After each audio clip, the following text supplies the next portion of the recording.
Hello friends, welcome to my channel. ఈరోజు వీడియోలో వచ్చేసి ఇన్స్టెంట్ బ్రేక్ఫాస్ట్ రెసిపీని అయితే మీతో షేర్ చేసుకోబోతున్నానండి. ఎలాంటి పప్పులు నానబెట్టకుండా ఇన్స్టెంట్గా ఈజీగా చేసుకునే వడ అండి ఇది. బ్రేక్ఫాస్ట్లో అయినా చేసుకోవచ్చు, ఈవినింగ్ స్నాక్స్లో అయినా చేసుకోవచ్చు అండి ఈ వడని అయితే. చూడండి, పైన క్రిస్పీగా లోపల సాఫ్ట్గా చాలా సూపర్ టేస్టీగా ఉంటాయండి. చూడండి, ఈ వడ అయితే ఎంత క్రిస్పీగా ఉందో. సౌండ్ చూడండి ఒకసారి. చూడండి, ఒకటైతే తుంచి చూపిస్తాను ఎంత క్రిస్పీగా ఉన్నాయి. చూడండి, బయట క్రిస్పీగా లోపల సాఫ్ట్గా ఎంత క్రిస్పీగా ఉన్నాయి. చూడండి, ఇలా సాస్తో సర్వ్ చేసుకుంటే చాలా టేస్టీగా ఉంటాయండి వడలు అయితే. ఎవరైనా కొత్తగా చూస్తా అంటే నా ఛానల్ని సబ్స్క్రైబ్ చేయండి, లైక్ చేయండి, షేర్ చేయండి. ఇలాంటి మరికొన్ని ఇంట్రెస్టింగ్ వీడియోస్ కోసం నా ఛానల్ని సపోర్ట్ చేయండి. ఈ రెసిపీని మార్నింగ్ బ్రేక్ఫాస్ట్లోనే కాకుండా ఈవినింగ్ స్నాక్స్లో అయినా చేసుకోవచ్చండి. పల్లీ చట్నీతో అయినా కొబ్బరి చట్నీతో అయినా సర్వ్ చేసుకోవచ్చు. ఇప్పుడు రెసిపీ ప్రిపేర్ చేసుకుందామండి. ఇన్స్టెంట్ బ్రేక్ఫాస్ట్ రెసిపీ ప్రిపేర్ చేసుకునేదానికి కావాల్సిన ఇంగ్రీడియంట్స్: 1 స్పూన్ నువ్వులు, chilli flax 1/2 spoon, 1 spoon salt, 1 spoon జీలకర్ర, కట్ చేసుకున్న కరివేపాకు, 1 పచ్చిమిర్చి, కొంచెం కొత్తిమీర కట్ చేసి తీసుకోవాలండి. ఆ తర్వాత సూజీ రవ్వ అయితే 1 కప్పు తీసుకోవాలండి. అలాగే 2 పొటాటోస్ తీసుకోవాలండి. ఆ తర్వాత ఈ పొటాటోస్ని పీల్ చేసుకోవాలండి. ఈ పొట్టునంతా తీసుకోవాలి.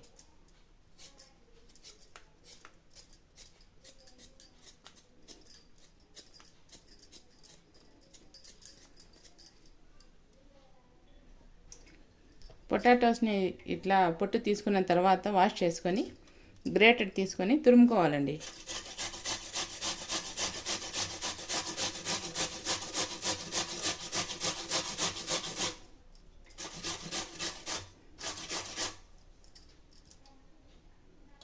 అంతా అలా తురుముకోవాలండి పొటాటో మొత్తం. ఈ తురుముకున్న పొటాటోని ఒక బౌల్లోకి తీసుకోవాలండి. 1 కప్పు రవ్వ, 1 కప్పు పొటాటో తీసుకోవాలండి.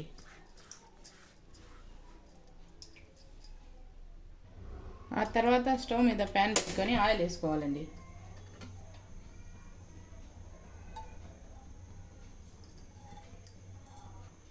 ఆయిల్ అయితే హీట్ అయిన తర్వాత ఇవన్నీ వేసుకోవాలండి.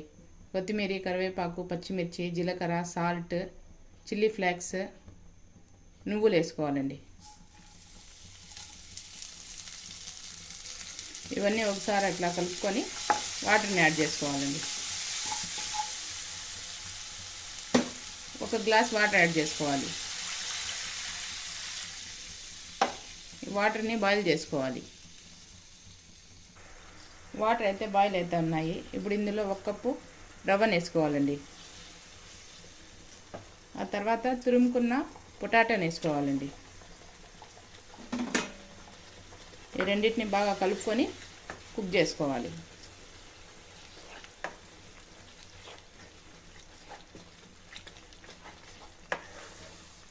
చూడండి, ఇలా కలుపుకుంటూ కుక్ చేసుకోవాలి.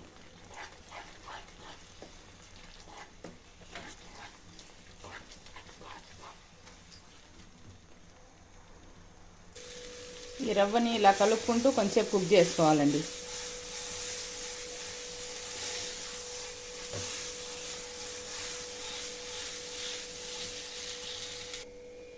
చూడండి, ఇంతవరకు కుక్ అయితే సరిపోతుందండి. ప్యాన్ నుంచి అయితే సపరేట్ అవుతుంది. చూడండి, ఇలా కుక్ అవ్వాలి. ఇప్పుడు స్టవ్ ఆఫ్ చేసేసి కొంచెంసేపు చల్లారబెట్టుకోవాలండి. చూడండి, ఈ రవ్వ మిశ్రమం అయితే చల్లారిపోయింది. ఇప్పుడు గరిటె తీసేసి చేత్తో ఒకసారి బాగా మ్యాష్ చేసుకుంటూ ఉండలాగా చుట్టుకోవాలండి.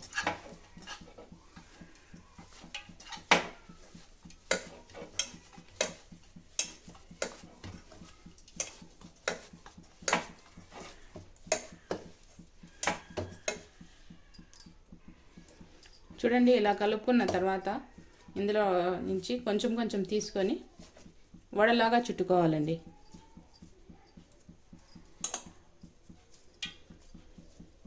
చేసుకోవాలి.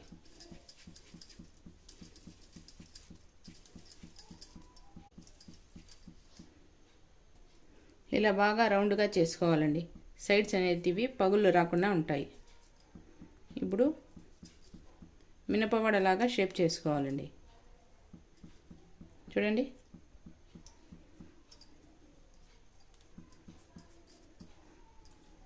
అన్నీ ఇలానే ప్రిపేర్ చేసుకోవాలండి. ఇంకోటి చూపిస్తానండి. చూడండి, అన్నీ ఇలానే చేసుకోవాలండి.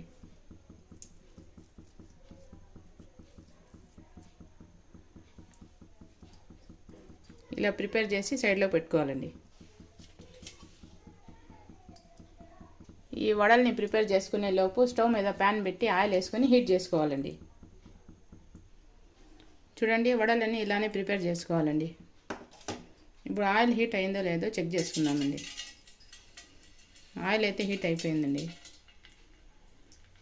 ఇప్పుడు ఈ వడల్ని ఒకటి వేసుకోవాలండి.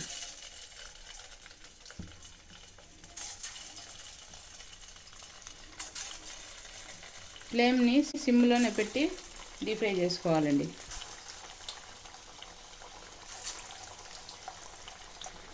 కొంచెం ఫ్రై అయ్యేంత వరకు కదిలించకూడదండి, విరిగిపోతాయి లేకుంటే ఆయిల్లో.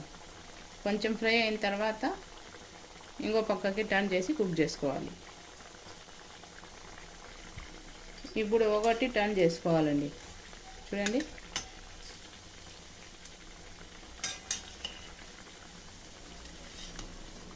నెమ్మదిగా టర్న్ చేసుకోవాలండి, లేకుంటే విరిగిపోతాయి.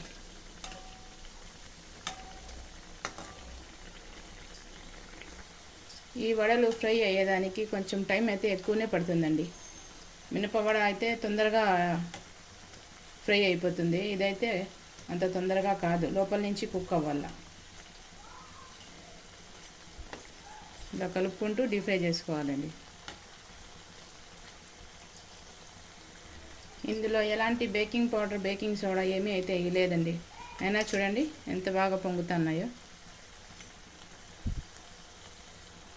వడ అయితే డీప్ ఫ్రై అయిపోయింది. చూడండి, ఇలా గోల్డెన్ బ్రౌన్ కలర్ వచ్చేంత వరకు డీప్ ఫ్రై చేసుకోవాలండి.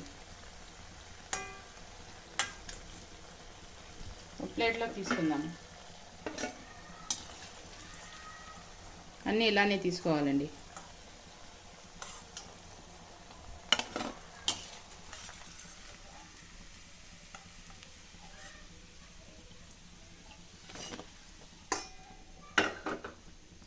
ఆ తర్వాత మిగతా వడలన్నీ అట్లా ఇలానే వేసుకోవాలండి. ఫ్లేమ్ని సిమ్లోనే పెట్టి వేసుకోవాలండి.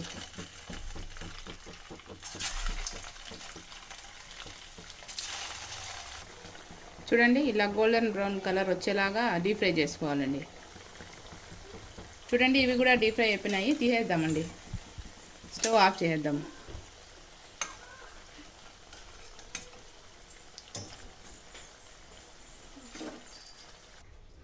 చూడండి, ఇన్స్టెంట్ బ్రేక్ఫాస్ట్ రెసిపీ అయితే రెడీ అయిపోయిందండి. ఎలాంటి పప్పులు నానబెట్టకుండా ఇన్స్టెంట్గా చేసుకోవచ్చండి.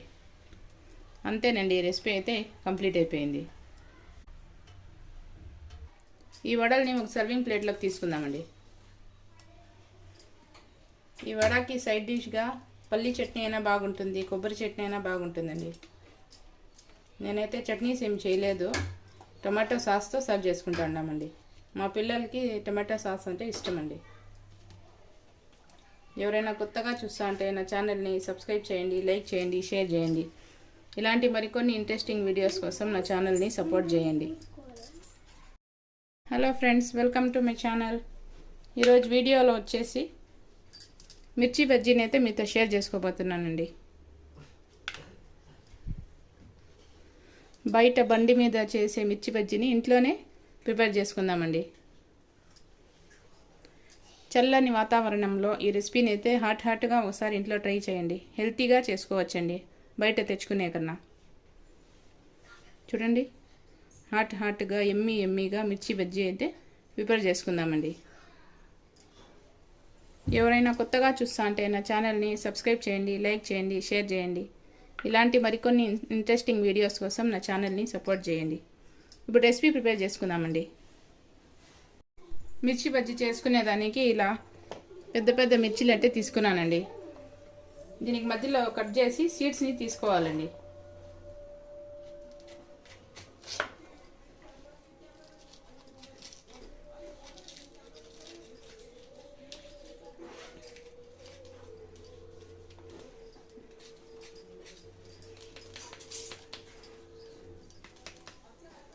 చూడండి, ఇలా సీడ్స్ని తీసేయాలి.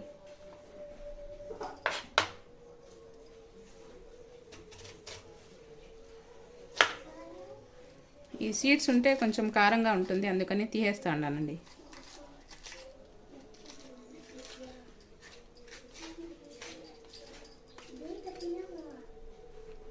చూడండి, అన్నీ ఇలా సీడ్స్ని తీసి పక్కన పెట్టుకున్నానండి. ఇప్పుడు పొడవుగా ఉండే వాటిలో 2 పీసెస్గా కట్ చేసుకోవాలండి. చూడండి, ఇంత పొడవు అయితే వేయలేము. 2 పీసెస్గా కట్ చేసుకుంటానండి.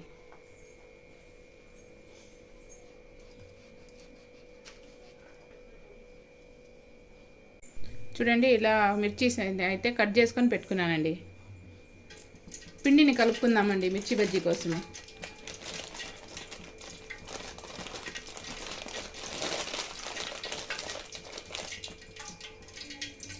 టేస్ట్కి సరిపడా సాల్ట్ని యాడ్ చేసుకోవాలండి. ఆ తర్వాత కొంచెం బేకింగ్ సోడా యాడ్ చేసుకోవాలండి.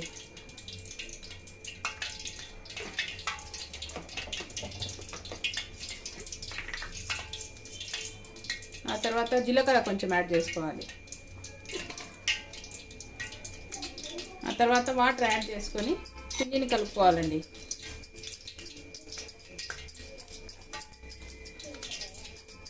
చూడండి, పిండిని ఇలా కలుపుకోవాలి.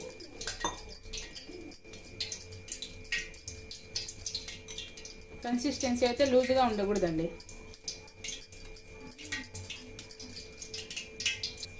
చూడండి, పిండిని అయితే ఇలా కలుపుకోవాలండి. కన్సిస్టెన్సీ ఇలా ఉండాలి. ఆ తర్వాత స్టవ్ మీద ప్యాన్ పెట్టుకొని ఆయిల్ వేసుకొని హీట్ చేసుకోవాలండి. ఆయిల్ అయితే హీట్ అయిపోయింది. ఇప్పుడు కట్ చేసి పెట్టుకున్న మిర్చి బజ్జీని ఇందులో డిప్ చేసి వేసుకుందామండి.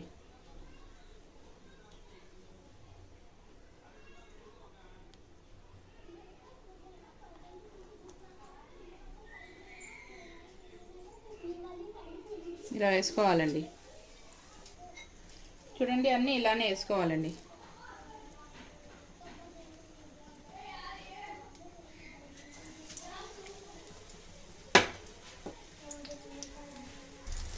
ఫ్లేమ్ని సిమ్లో పెట్టుకొని వేసుకోవాలి. ఆ తర్వాత హైలో పెట్టుకోవాలండి. ఇంకో పక్కకి టర్న్ చేసి కుక్ చేసుకుందామండి. ఒక పక్క అయితే కుక్ అయినాయి.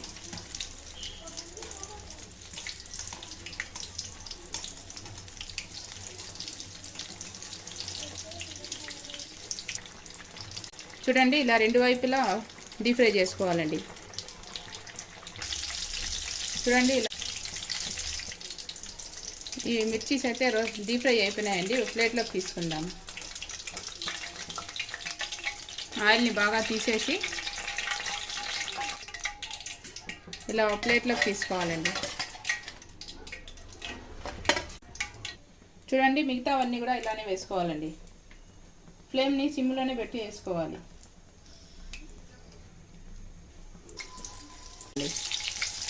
ఇంకో పక్కకి టర్న్ చేసి డీప్ ఫ్రై చేసుకోవాలి.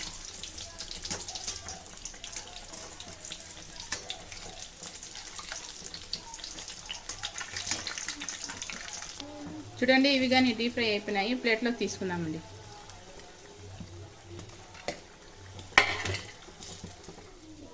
అన్నీ ఇలా తీసుకోవాలండి. ఆ తర్వాత ఇందులో స్టఫింగ్ కోసము పెద్దది ఆనియన్ ఒకటి కట్ చేసి తీసుకున్నాను, కొత్తిమీర కట్ చేసి తీసుకున్నాను, అలాగే ఒక నిమ్మకాయ తీసుకున్నానండి, సన్న మిక్చర్ తీసుకున్నాను, ఆ తర్వాత చాట్ మసాలా తీసుకున్నానండి. ఆ తర్వాత ఈ మిర్చి బజ్జీస్ని సెంటర్లోకి కట్ చేసుకొని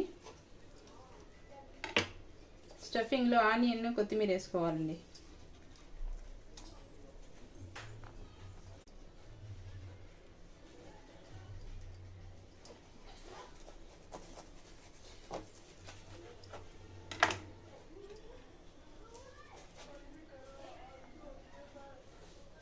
చూడండి, అన్నీ ఇలానే వేసుకోవాలండి.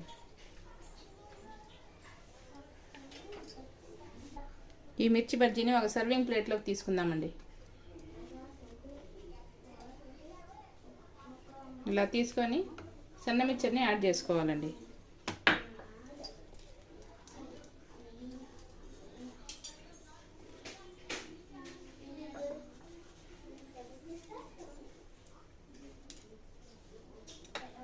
పైన నుంచి కొంచెం నిమ్మరసం యాడ్ చేసుకోవాలండి.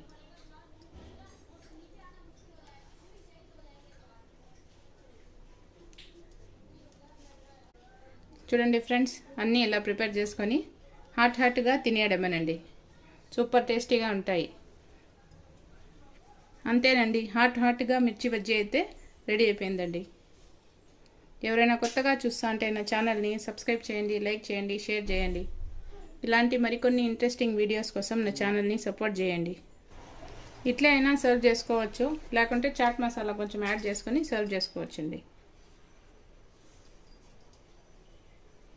ఈ చాట్ మసాలా వేస్తే టేస్ట్ బాగుంటుందండి. మా పిల్లలు అయితే ఇష్టంగా తింటారు. ఇష్టం లేని వాళ్ళు అట్లే తినేయచ్చు. అంతేనండి, హాట్గా మిర్చి బజ్జీ అయితే రెడీ అయిపోయింది.